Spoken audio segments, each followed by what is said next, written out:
Hi, welcome back. So we are going to continue with this episode which we have started. So we have Dr. Jen Mukherjee with us. You would have already seen the first episode which is there, and we have uh, understood about his journey, about three of his books which is there. Yeah? Now, Jent, you are wearing the same thing, even though we have come back for a different episode. So I am a poor guy, Puneet. continuity. But it's not continuity, it's just, you know, having the number of clothes. Yes. Or normally, as we guys used to say, no, we specifically when we're in Bombay, it always used to be that same white shirt and all. So, Correct. and your let's say A khaki different white trousers, shirt. which used to be there. So every day you look at it, you can't find any difference between whether the guy is wearing the same shirt or not. Which in Bombay you can smell and figure out whether the person is doing that. But anyway, so we guys are very simple. No? I think guys are very simple. We don't have too much variety or color in our life. Though both of us are wearing very interesting color. Color, we have plenty variety. Very true. Very true. Okay. Okay. So welcome back. So I think we have spoken about leadership, which you have done quite a lot. Yeah. So let me ask you that given the situation which is there in the country and all over the world in the last 1 year about the pandemic, how will you, um, if you have to rate the leaders who are there, and I'm talking about political leaders, how will you rate them, and what are few things maybe they can learn not only from different principles of leadership, and more specific, if something is there about from Vivekanand philosophy, if something can be learned, what will those be? Okay. Looking the messages that I see, from across the globe, they're trying to address people, on either from a rational, forum, or trying to educate people, vis-a-vis the different things about the virus, or trying to approach at it from the fear angle. Hmm. Yeah. So that if you don't do this, this may happen. Don't do this, that may happen. And coupled with using the authority, vested in them, Hmm. that we'll do a lockdown, we'll do this, we'll do that. Hmm. Now, we have seen time and time again that this does not work. Hmm. It never worked in the, I mean, it works for very short periods of time. Hmm. So, if you're asking me, what I would do differently, let's say, Yeah. then I would say that, look, one has to appeal to the emotive side of people. Hmm. B, look at it from more of mm, the perspective of not appealing to them as rationalist leaders, but people you're connected with. Hmm. Right? Hmm. Second is that they could have involved the spiritual leaders a lot more for Yeah. spreading this message and spreading this decision, Hmm. you know, awareness and decision making.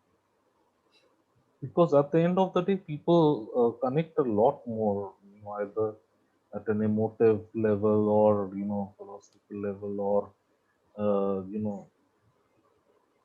even at a spiritual level with these spiritual leaders rather than the political leaders. Hmm. Uh,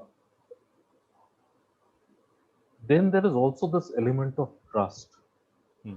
okay, which today I feel is sadly lacking, Hmm. between the messaging, the messenger and the recipient, Hmm. and therefore it's not being taken in with the gravitas that is due. Hmm. So therefore, both the messenger as well as the message needs to Hmm. change, Hmm. and for it to be received, properly. Yeah, I think that's a very good point. Another very interesting thing, and I think you can throw more light, which is maybe about the culture which is there of a particular country. Now, as an example, what I have just ended up reading, and I have gone to Vietnam couple of times. Vietnam has been able to manage uh, the spread quite a lot, yeah, compared to many of the other Asian countries which is there. And uh, the infrastructure which I've seen in a place like Vietnam, which is a communist country to a very large extent, is not uh, so great. Um, so that was one part. But what I believe underlying into the whole thing is, as you I think you pointed out about, I don't know about the trust part, but whatever the government would have said, specifically, I believe people have gone about wearing masks as an example. They are also equally populated given the size of their country. Um, it will might not be as populated as a Mumbai or Delhi, that you can't do a social distancing even if you want to. So does a culture, do you have to have change your leadership based on the culture which is there in a particular country? Look, Tuhin, I'd rather look at it from a different angle. Okay, Uh-huh. not from the perspective of culture, not from the perspective of this or that. Let me look at some of the countries that have succeeded, in controlling this and controlling this effectively. Hmm. There's Singapore, there's Vietnam, and then there are some of these. New Zealand. Look, New Zealand, these are small countries. Hmm. So either in case of New Zealand, it's not densely populated, Yeah. or the geographical area is a lot smaller. That's Hmm. number one.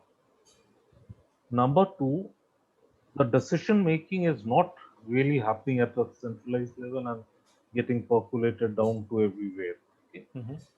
So until and unless you make local people as the decision makers, and they feel that, look, this is, we are taking this decision, Hmm. then really it really works out.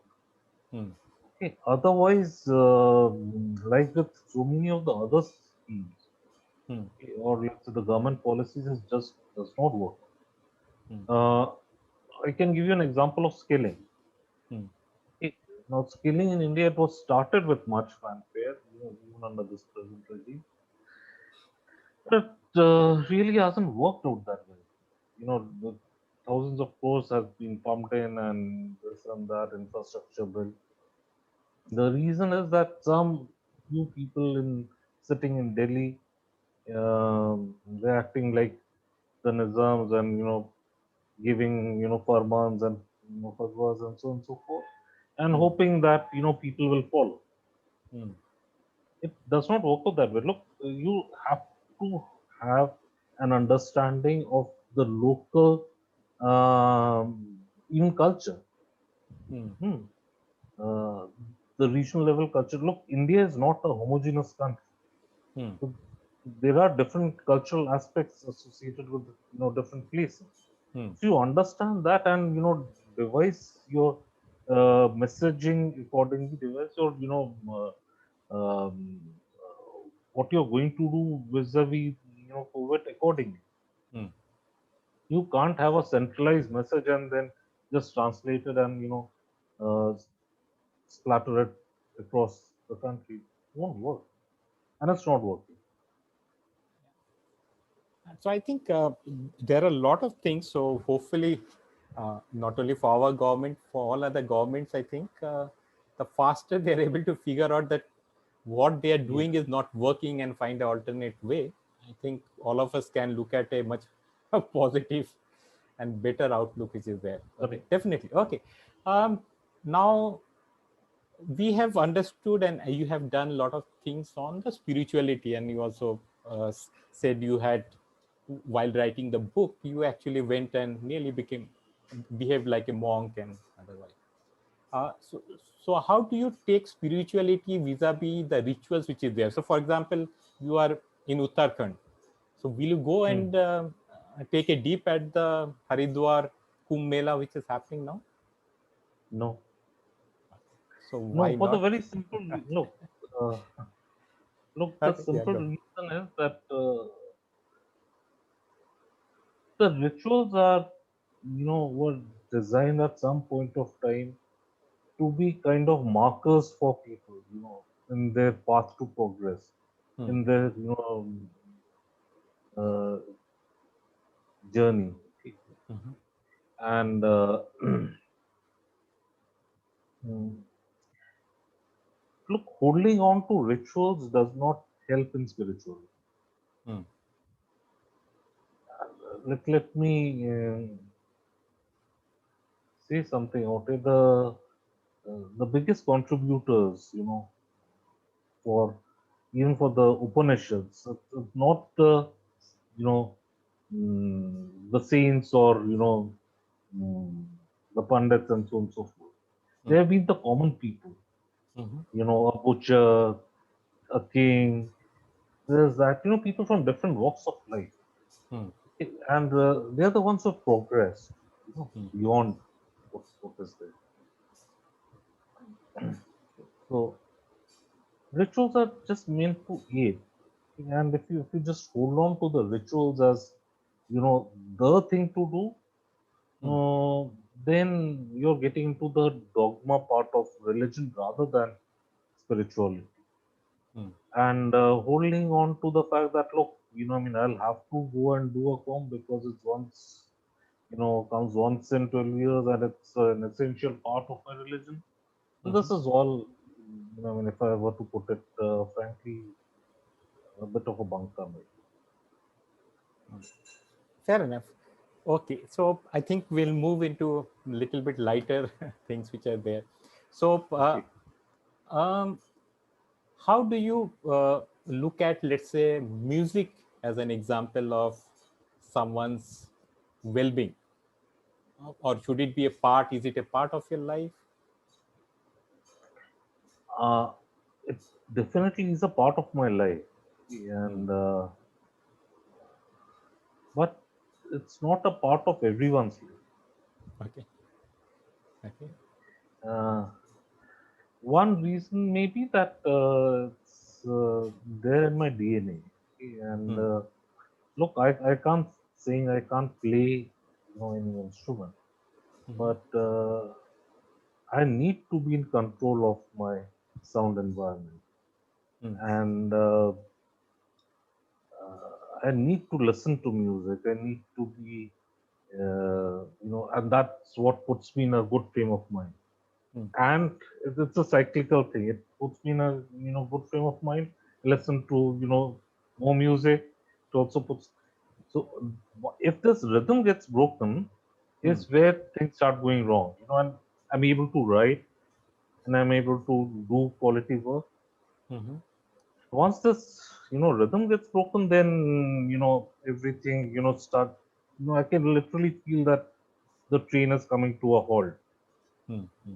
because I'm not able to write. I'm not able to do good work. I've stopped listening to music. And that is where I sense that, look, things are not going right. I'm going a bit downhill. I'm going to a bit of a stress mode, and so I consciously try and listen to something there. And it's not an infrequent occurrence, and this. But for many people, it's not that. For many people, music may not be uh, this kind of a motivator. For them, it may be something else. Hmm. But uh, I'm not sure. Maybe somewhere some information might be available or some research might have done. I'm assuming that everyone might will like to listen to music. Now, their type of music or um, I am not.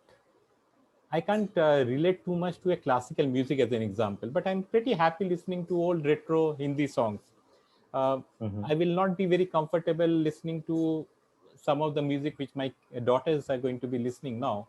And sometimes they come Hmm. and they tell me, "Papa, ye suno." Hmm. Okay. I'm very polite, but I don't find the same thing. So, Mhm.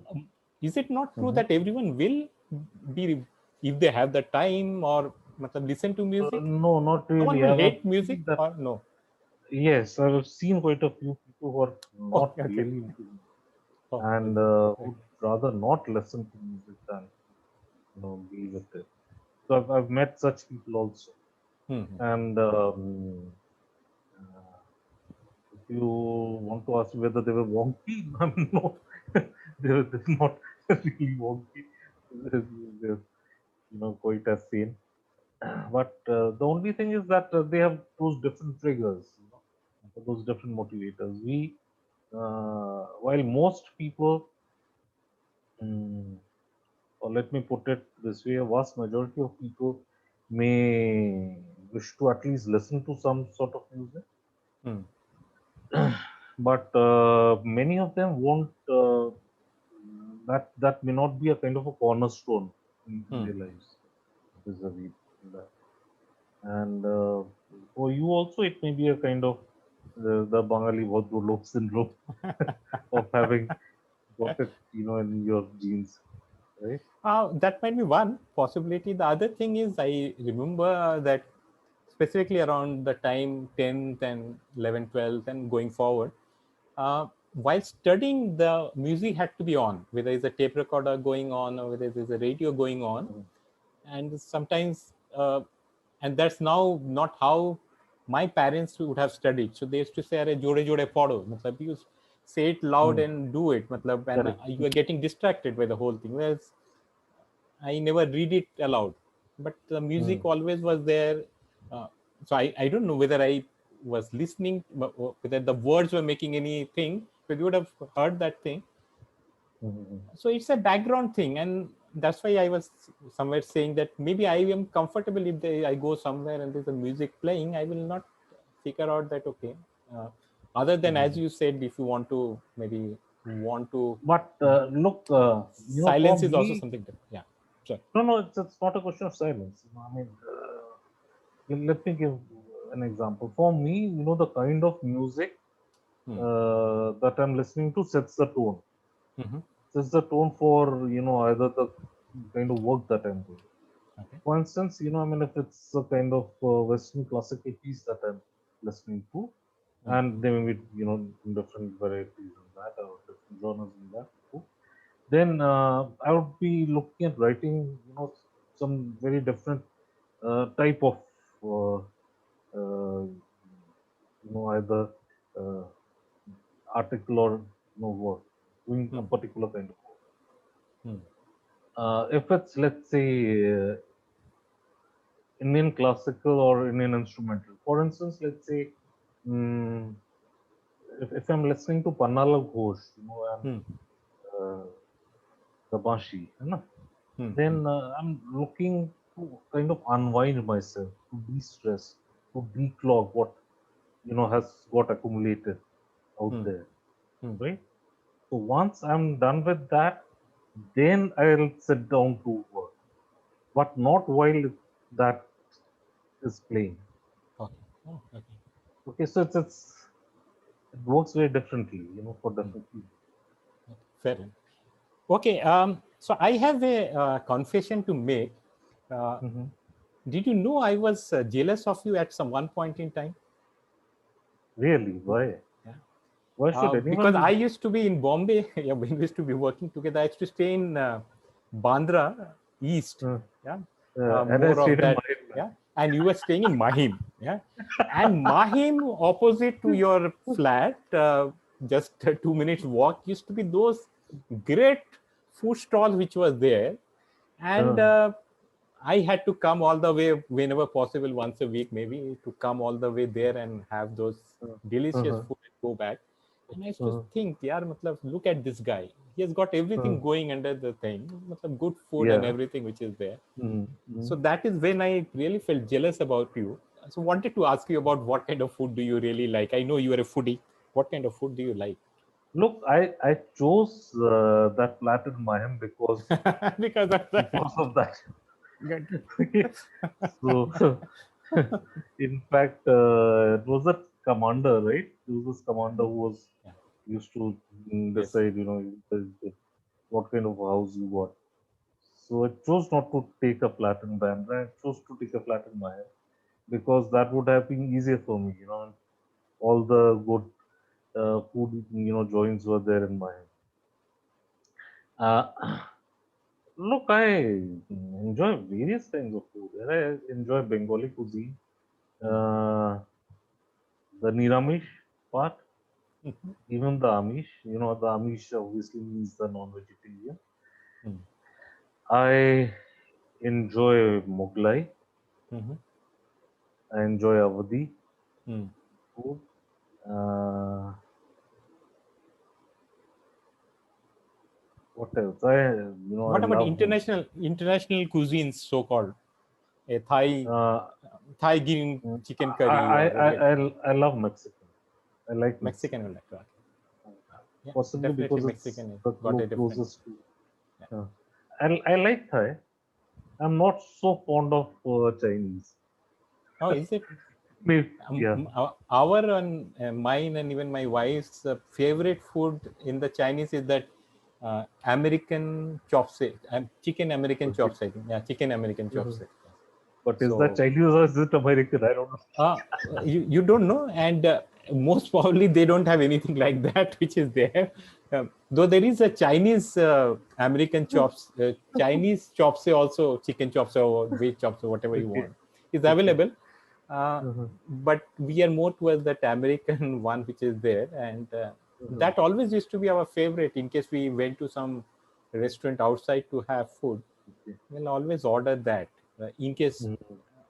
it may be a Chinese restaurant, it may not be a Chinese restaurant. The one that has a double poach on top of it, right? Yeah, it has a double poach and it's got that crispy noodles which is there Uh, with a Correct. tomato base, tomato sauce kind Mhm. of thing. Which is there. So it's Okay. gives a very, I think, a lot of different Mhm. flavors which is there. It's not very Mhm. spicy. Uh, Incidentally, the Lebanese cuisine is great, man. It's simply I outstanding. tried couple of times and all the hummus and that kind of thing, and maybe I didn't have it at the right place or didn't Mhm. enjoy it too much. Um, Mhm. but still, your the falafel roll and all, Mhm. those definitely is a favorite. Uh, Mhm. so Mexican definitely is there.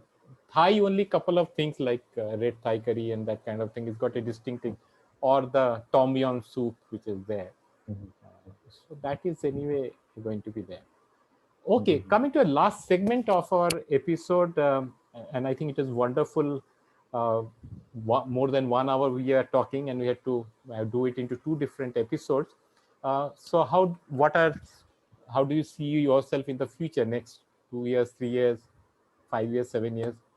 One management question तो पूछना ही था ना मतलब to the management person. Uh, where do I see myself? Alive, I hope. That's the first thing. And doing what? I, Doing what? Few things which you have not uh, done or want to do. writing a few more books. Okay, That definitely. definitely is there for sure. Hmm. Hopefully, getting the right, what shall I say, the right spark for the right kind of books. Second is being able to reach out and help people in whichever way I am able to, whether it's children or whether it's others, whichever way I can. I don't know uh, what I've done till now can continue in the future. Mhm. That I don't know, but at least something on those lines. Uh, what else? Okay, I think that's good enough because, uh, and I think you are someone who is quite contented with the choices you have made, and you are giving back a lot of things to the society.